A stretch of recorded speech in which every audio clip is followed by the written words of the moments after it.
Pas de médecin, pas d'eau, 42% de la population qui vit avec moins de 160 euros par mois. La liste des problèmes à Mayotte est bien longue. Salut, moi c'est Elena et je t'explique ce qu'il se passe à Mayotte. Déjà, la santé. La population mahoraise a pris l'habitude, et ce depuis très longtemps, de venir se faire soigner à La Réunion ou en Hexagone pour les pathologies les plus graves, type une opération. Au niveau de la santé, c'est pas facile parce que il faut toujours se déplacer loin pour avoir un médecin.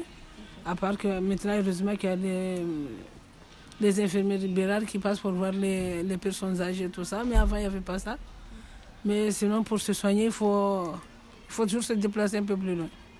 Non, la carte vitale, ça n'a pas commencé longtemps, mais peut-être 3 ou 4 ans. Le système de santé est très fragile alors que des maladies comme le chikungunya se propagent sur l'île. De janvier à juin 2025, 560 cas de chikungunya sont recensés sur l'île. Selon l'Agence régionale de santé, l'espérance de vie était à Mayotte en 2014 de 74,7 ans pour un homme contre 79,3 ans pour un homme dans l'Hexagone, et de 77,9 ans pour une femme à Mayotte contre 85,4 ans pour une femme dans l'Hexagone.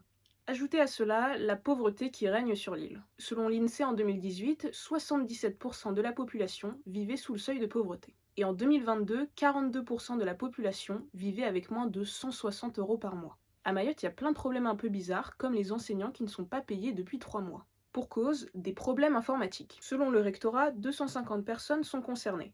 Les syndicats, eux, évoquent plutôt plus de 1000 personnes touchées. Selon Boueni Malidi, du syndicat national des enseignants du secondaire de Mayotte, des cas de professeurs non payés, ce n'est pas une première, mais c'est la première fois que ça touche autant d'enseignants d'un coup. Tout cela en sachant que les prix alimentaires sont 30 fois plus élevés à Mayotte que dans l'Hexagone. Les professeurs sont donc obligés d'emprunter et d'accumuler les découverts. Et pour terminer, on a évidemment le problème de l'eau. La première plainte qu'il y a eu, c'était par rapport à la non-potabilité de l'eau. Après, on a fait un référé liberté au mois de novembre. On a été débouté par le tribunal administratif de Mayotte parce qu'ils ont dit que l'État avait fait ce qu'il fallait pour gérer la crise de l'eau au mieux. Et voilà, c'est les deux seules choses, à ma connaissance, vraiment qui ont abouti pour le moment. Qu'ils fassent un plan hors sec eau potable, c'est-à-dire qu'ils mettent des choses en place plus sur le long terme, pas sporadiquement à cause des sécheresses. Si par exemple l'année prochaine, il y a une nouvelle sécheresse, ça va être pareil. En fait, tu auras vu qu'il y a un manque d'infrastructures, il va manquer d'eau, donc ils vont remettre des actions en place, mais que sur du court terme, en fait, pas sur du long terme, en fait.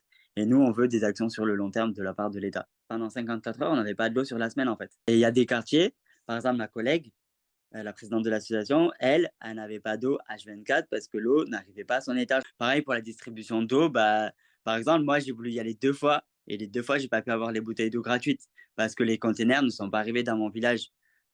Du coup, chaque fois, je dois acheter les packs d'eau et tout. Et depuis le début de la crise de l'eau, ou pratiquement depuis le début, quoi, je consomme plus d'eau. Les 2 seules fois où j'ai voulu le faire, j'étais malade. Donc du coup, on est 2 personnes à la maison, ma femme et moi. J'achète 2 packs d'eau, ça nous fait 2-3 semaines à peu près.